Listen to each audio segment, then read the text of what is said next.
is the subscapular fossa. This is the supraspinous fossa. This is the spine of the scapula, and this is the infraspinous fossa. Coming off of the spine of the scapula, that bony protrusion is the acromion. The bony protrusion on the anterior portion of the scapula is called the coracoid process, C-O-R-A-C-O-I-D.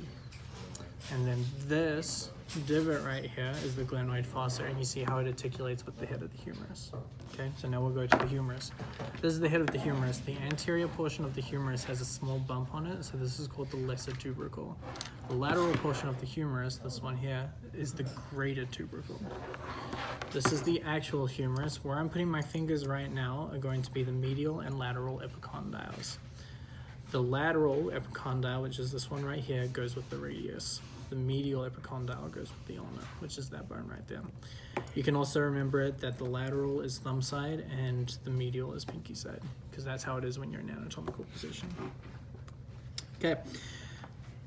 The radius and the ulna articulate with the condyles of the actual humerus, and those have names.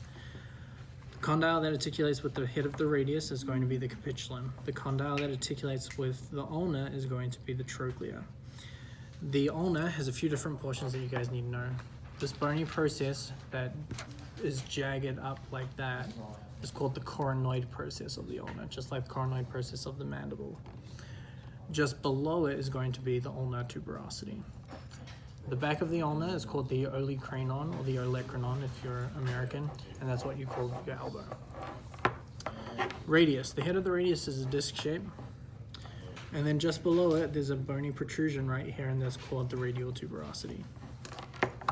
At the end of these bones, there are some bony protrusions right here and right here. Those are called styloid processes. So you have a styloid process of the radius and styloid process of the ulna. Now let's talk about the carpals. There are a few carpals that you guys need to know, which is basically all of them, but there are three in particular, which I'll explain afterwards. So you have the scaphoid, the lunate, triquetrum, which is this one, pisiform or pisiform, which is that one.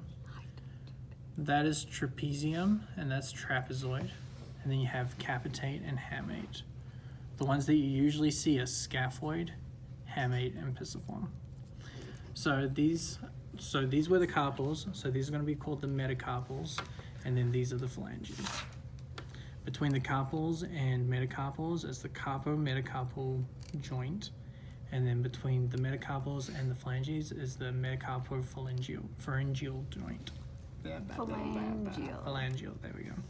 I always have trouble with that word. Okay, that's the whole thing.